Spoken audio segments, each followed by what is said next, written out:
All right, what is up, my friends? I'm pumped to talk to you today about goal setting. It's the first of the year. We need to set some new goals, and I'm excited to walk you through some key strategies that have had a huge impact on my life, but more importantly for you, things that I'm confident will help you attain the goals you're about to set. And we're all busy, so man, we're going to dive right into the nitty-gritty details. But listen, that being said, do not listen to this passively. Listen to me right now, okay? Grab a piece of paper, whatever it is you prefer to take notes on, and dedicate yourself to learning for the next 30 minutes so you can take action on as much of this as possible and absolutely crush your goals. I believe that complexity, right, is the enemy of execution, and you better believe that executing, obviously, is the key to not just setting goals, but achieving those goals. So because of that, I'm not going to spend a lot of time trying to talk you through and explain some complex system. Listen, use whatever system works for you, okay? But regardless of what that system is, there are proven principles that we need to remember and then remember to execute on, right? So first, before we even dive in, just in case this is a question, why should we bother to set goals in the first place? Hopefully that's not the question, but if it is, it's because clarity, about what we want and why we want it just dramatically increases our ability to get it, and that's because our minds are wired to gravitate towards familiarity, familiar things. So the more that we review our goals, the more familiar they become, and the more that we gravitate towards them. Familiarity, that's a tough word. I also think it's important to note that the majority of people do not do what I'm about to talk about. And that's important to note because my advice is to never follow the majority. The majority of people are average, and not due to lack of skills or lack of opportunity, but because of lack of focus and execution, right? They'll spend more time planning a vacation than they will planning their life. And I know that because I lived that life, man. And once again, the things I'm going to go through had a huge impact. And if you're listening to this, I'm very confident that you do not want to be average. I'm confident about that, right? And in order for us to escape averageitis, we need to execute on the things that will separate us from the majority. So today, let's talk about how to do that, okay? Let's dive in. So, here we go. I want you to think of this as 3 phases, okay? So 3 different phases. The first phase I would consider the prep phase, right? The prep phase, essentially how we should prepare ourselves to make sure that we're in the correct mindset. The second phase is the planning phase. Planning and defining the goals so that we're clear about what we're about to execute on, what we're going to create. And then the third is play. Mother effing game time at that point, okay? It's important to understand what is actually going to assure that we take the steps necessary to win. So phase 1, the preparation stage, it's simple, okay? Our brains are no different than our muscles, meaning it takes a second for them to get warmed up. So we have to make sure that it's warmed up before we sit down to plan our goals. Whenever I sit down to plan goals, I like to get the blood flowing, right? So that can be a little workout. That could even just be sitting up straight. You could be taking a walk outside, doing some sit-ups, push-ups, whatever it is. Just make sure that whatever you do, it gets your mind into a peak state, right? Energized peak state. And then once you're there, we need to make a wish list of everything that we want to accomplish, right? The key, though, is to turn off that part of our brain that thinks that we can't do something, right? Even if it's just for a few minutes. And I want you to let your imagination turn on. Take 5 minutes to list out as much, as you can. Purging your mind of everything and putting that shit on paper. Clearing out that shit out from our mind and putting it on paper, okay? And once again, it's not about, can I do this? This is about getting everything out of your head and flooding all your hopes and dreams, whatever, for 2021 onto paper, okay? So phase 2 gets a little bit more complex though, okay? Phase 2 is where we begin to get very clear about what we're about to create. I spoke about the importance of executing on proven principles, and the 5 principles I'm about to walk you through are those proven principles, okay? So principle number 1 is specificity. We need to be specific. We have to be specific with what we're doing. Specificity is the key to producing anything of value, okay? So we have to have specificity. You know, these have to be specific goals, and I'll explain what I mean by that. Our mind can't go to work trying to process generic or general ideas, right? Our mind goes to work to process specific things that we put in our mind, right? So general examples would be, I want to lose weight. You know, I want to close on an apartment deal. I want to find partners for my business. I want to grow my business, right? These are slogans, wishes, dreams that are vague, right? Specific examples would be the exact amount of weight that you want to lose, the exact amount of units you know, that you will acquire, and I would even say the specific characteristics you're looking for in a deal, right? Also the exact partners that you're looking for. You know, I recorded a webinar, I think it was about a week ago, where I defined the different partners that multifamily investors might be looking for. So if you are looking for partners, as an example, you have to define what specifically you're looking for. You know, what roles will they play? You know, will they be capital raisers, sponsors, operators, upfront money partners, investors, etc. I would even say, what kind of person will they be? You know, kind, selfless, humble, dedicated, funny, happy, positive, handsome, whatever. We have to define what we specifically want.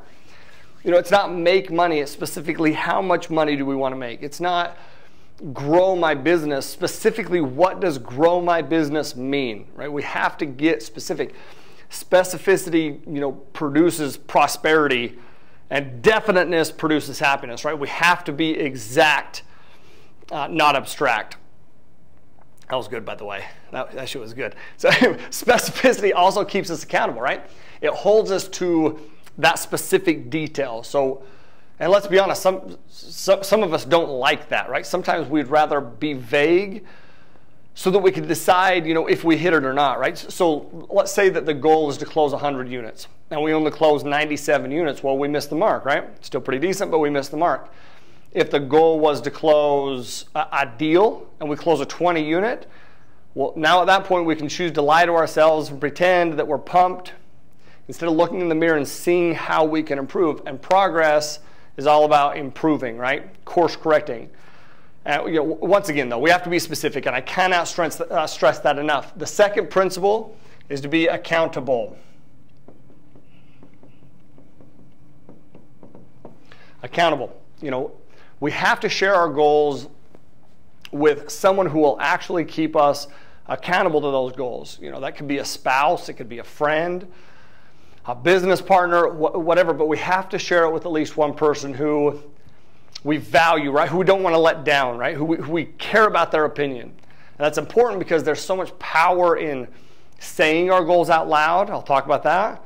But also being accountable for those goals. You know, this is another layer of commitment. You know, a layer that the average people, I would say, shy away from. Because shit, what if they don't hit their goal, right? You know, those who excel focus more on what they need to do to actually excel, and far less, if at all, on what will happen if they don't, right? So finding somebody to be accountable to outside of ourselves is one of those, you know, one of those steps, you know, to make sure that we're actually going to make it happen. It's another layer of commitment. And the next principle is to read and visualize. Read and visualize, okay? We need to read them out loud and visualize our goals in our mind daily. This way we see them, hear them, feel them, right, every day. I personally like to write out my goals every day, but I'm not going to lie, that takes time, right? So because of that, I would suggest mastering reading and visualizing first. You know, a lot of people will ask me along those lines, how do I visualize them? You know, visualization can be different if you're just beginning. You know, some people ask, do I use a dream board? Do I meditate? Do you do both? Is there other ways? And I've used dream boards, and listen, I love that strategy.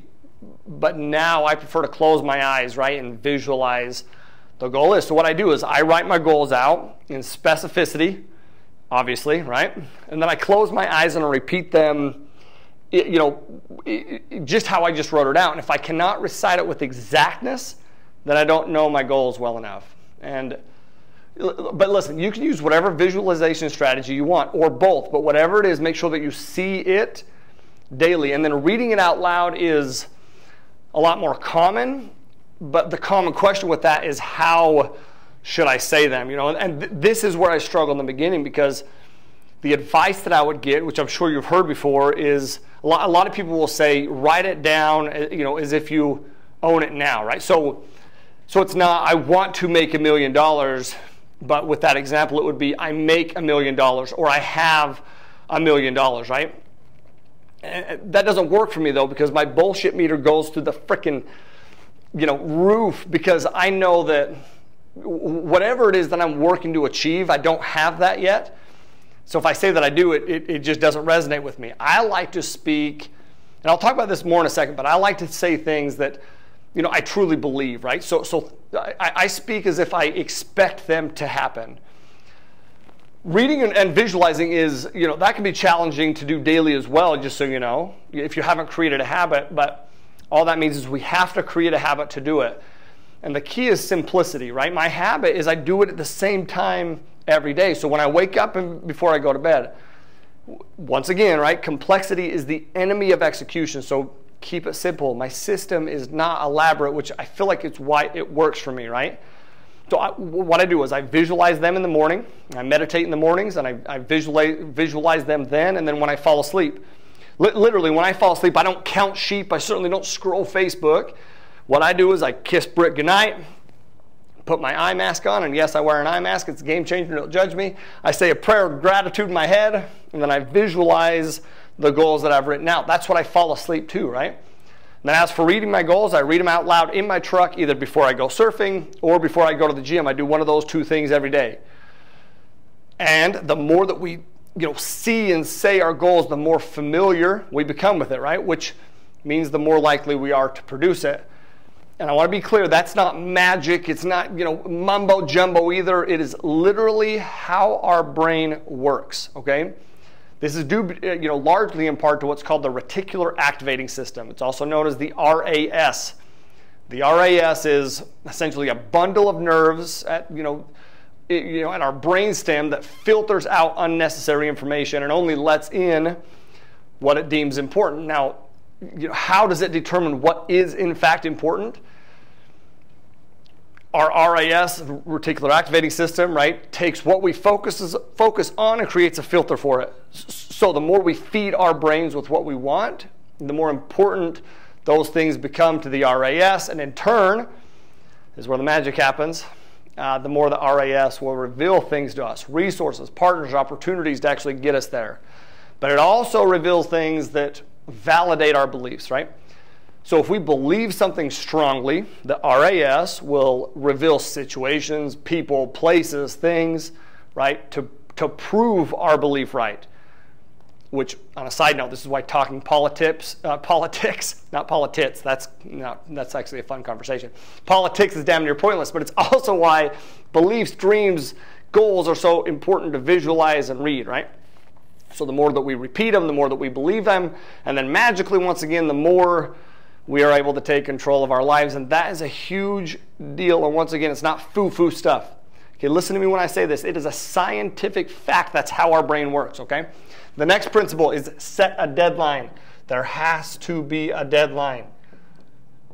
And along with those lines, setting a deadline, right? It has to have So it has to have a date or a deadline, or else it won't be a priority, first off. And we just learned that our RAS screens out anything that is not important. But along those same lines, that deadline cannot be, listen to me, cannot be what the average, and the majority do, right? The majority of people set a deadline, by the end of the year. It's how the majority of people set goals, and why the majority of goals are not accomplished. If our goal is to close a deal by the end of the year, we'll never get serious about it, okay? The problem with long-term goals, a year out, whatever, right, is they feed the natural beast of procrastination, right? We start in January with these big old goals, right? But by the end of January, we're a little off. But shit, man, we still have 11 months. We're good. Relax, we're good. By the end of March, we're still behind. But once again, I mean, still plenty of time to catch up, right? Listen, in other words, our long-term goals, right, cause this lack of urgency. And we convince ourselves that because we have a lot of time, you know, a week or two here and there won't matter, which in reality is why most of us get to December and we're nowhere close to what the original goal was. The fact is that every week counts, every day counts, every moment counts, okay? So we just need to be conscious of the reality that, you know, execution happens daily and weekly, not monthly or quarterly, okay? Or definitely not yearly. So we need to set quarterly goals, right? Which means our goal wouldn't be to close a deal by the end of the year. Instead, we would shrink that down, and it would be to close a 50-plus unit deal by March 17th, right? Long-term goals are important, right? They give us guidance, but you know, there has to be urgency. And most people grossly overestimate what they can do in a month, yet they grossly underestimate what they can do in a year. A year is a freaking damn long time, right? So we have to change that up.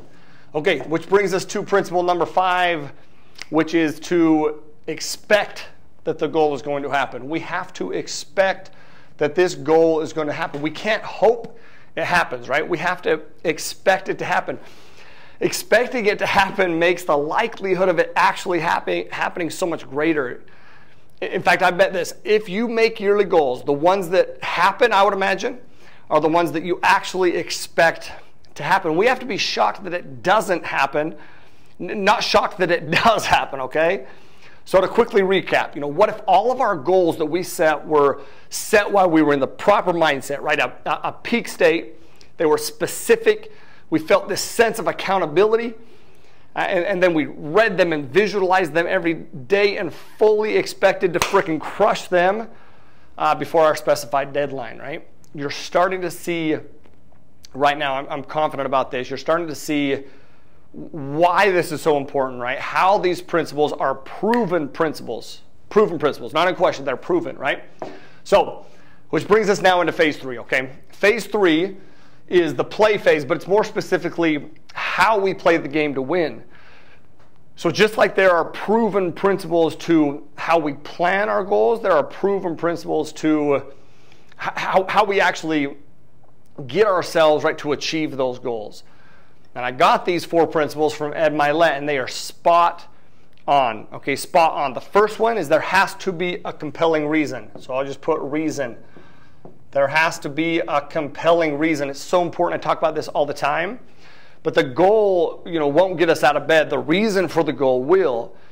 So I'll give you an example of this. I personally want to have $125,000 in passive monthly cash flow. Now, why do I want that, right? Because there has to be a reason. And literally with each goal that I have, right, I write out my goal and then I have the reason next to it, right? My reasons are usually in line with my dreams or in line with serving or helping other people. So for example, okay, one of the reasons that I want $125,000 per month in cash flow is I've always dreamed of having a house on the beach in Maui, right?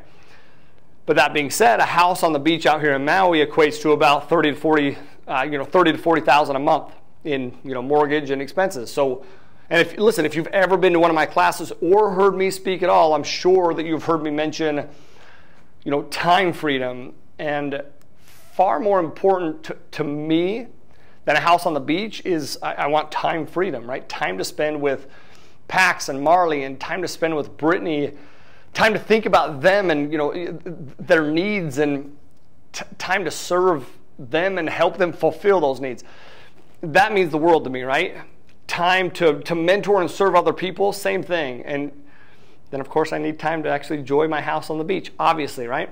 Financial certainty is another one though. It's a huge motivator for me. The thought of my family going without, it absolutely terrifies me. I want my family to have peace of mind always. So with that in mind, if I have to work for $125,000 a month, I won't be able to justify that house on the beach because I won't have time freedom. I certainly won't, assure that my family has financial certainty and peace of mind, especially if I kick the bucket.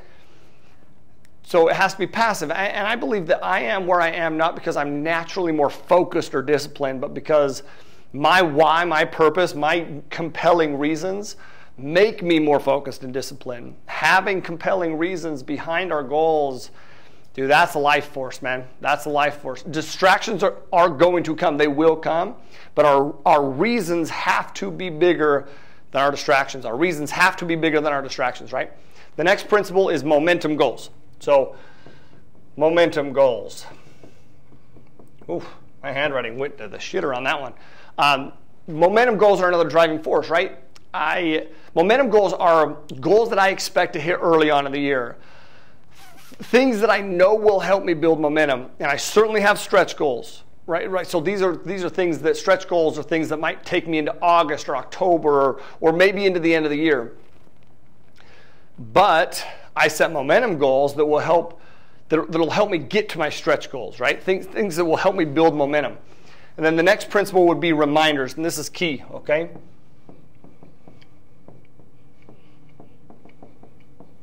Reminders. That's another driving force. Once again, I have all sorts of reminders that go off throughout the year. And I'll say this as a side note. I've mentioned a lot of things, and all of them are important, but this is the game changer.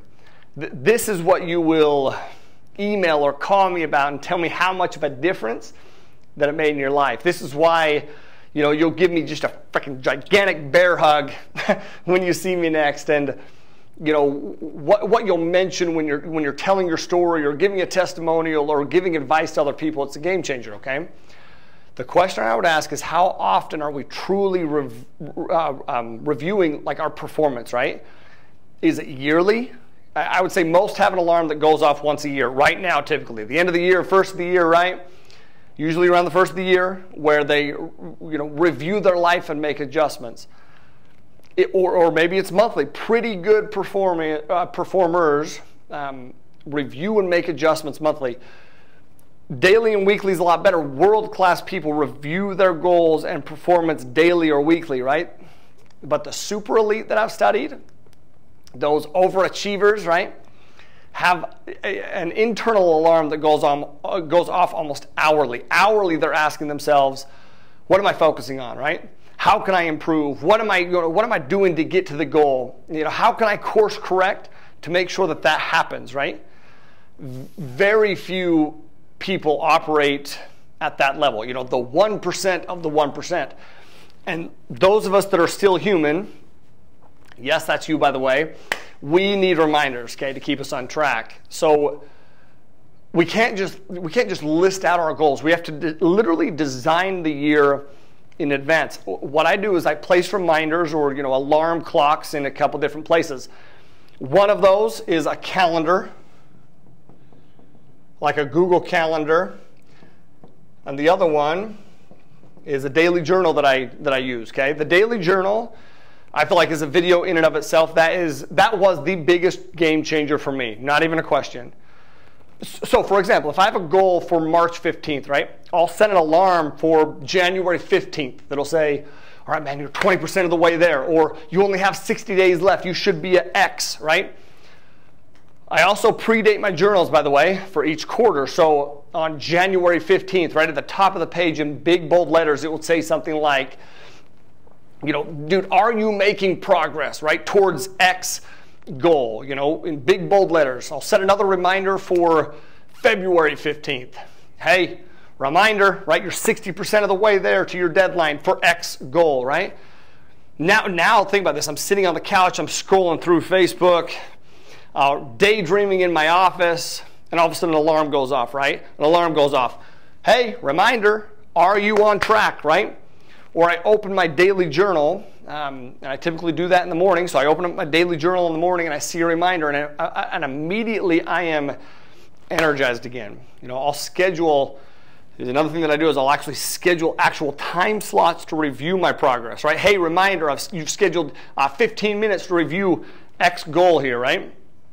Taking that little extra time to do this will assure that you are refocused, man, re-energized, re-inspired, which will make sure that you course correct and move forward. Key. The last principle is to work on you, okay? This is also very important. In life, we will only achieve what we believe we're worth, right? So what we believe we deserve, essentially, which means we have to actively find ways to change our identity. You know, if you can begin to do things that either, you know, you believe others aren't willing to do, or even if it's just things that the former you wasn't willing to do, you know, all of a sudden we begin to believe that the new you, right, deserves more. Along those lines, there's a very strategic reason that I doubled down on my efforts when the coronavirus hit in March. I had been coasting, and deservedly so, okay? But I essentially trained myself to look for separators, right? Ways that I can go against the grain. So as everyone was all of a sudden laying low, coasting through quarantine, dude, I freaking doubled down, got office space, and started logging more work hours than I had in, dude, a long time. Why? Because like I mentioned above, you know earlier, we have to search for ways to separate ourselves from the majority. This is how we change our identity, and this is how we begin to believe that we deserve more, right? By doing things that other people view as hard. All of our goals for the year, for next quarter, right? Out of all of them, changing your identity needs to be at the top of the list. You know, what trainings can you take? What books can you read? You know, who do you need to start hanging out with? What habit do you need to get out? And what habit do you need to get in, right, to create? Hard, scary, that's different for everyone, right? But everyone can benefit from doing hard and scary things. That's because it changes our identity. And changing our identity is not only how we achieve goals, it's how we actually maintain and keep that success, right? So if we don't change our identity, we might be able to achieve something in the short term, but we won't be able to keep it in the long term, right? But on the flip side, when we do hard things, we begin to separate ourselves from our former self and actually look back. We have to actually look back and acknowledge this too. That's another thing, by the way, okay? You have to actually acknowledge that you're doing something hard. So many people do those things, but they never give themselves credit. That's a total waste. I'm always literally logging and writing down things that I've done that are separators. Anyway, when we do those hard things, right, and pat ourselves on the back for them, we begin to believe that we deserve more, and our RAS kicks into gear to reveal all sorts of situations, people, you know, places, things that will make sure our belief is validated. All right. I know for sure that you found something valuable from what we just discussed here, right? But that is just the beginning. Now you have to take action. And let me tell you what the majority of people will do with this info. Not a damn thing, okay? But that's okay, because this wasn't for them. Another chunk of people, actually I'll say this too, will try to change, right? But what they'll do is they'll try to change the principles to align with their comfort level. And they may grow, but they'll grow very minimally. But you, my friend, you are that badass elite performer who will actually take this and run with it. And you are the reason that I recorded the video. That being said, commit, fully commit. Okay, if a year is too much to wrap your head around, give yourself 90 days. Okay, 90 days. But 90 days of no excuses, no modifications, full on commitment, and your life will change. Period. Not a question mark. Period. It's a proven fact, proven principles. And I want you, anybody can commit to something for 90 days, including you, because you're an elite, badass performer. And I cannot wait to hear about all of your success in 2021, okay? Hope this helps. Another thing that I'll mention is we just launched our journal.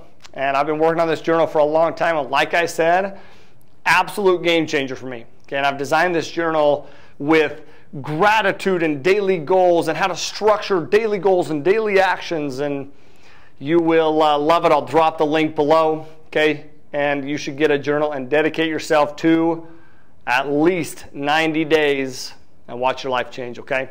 Aloha, my friends. Here's to a great 2020, 2021, right? The best is yet to come, okay? Aloha.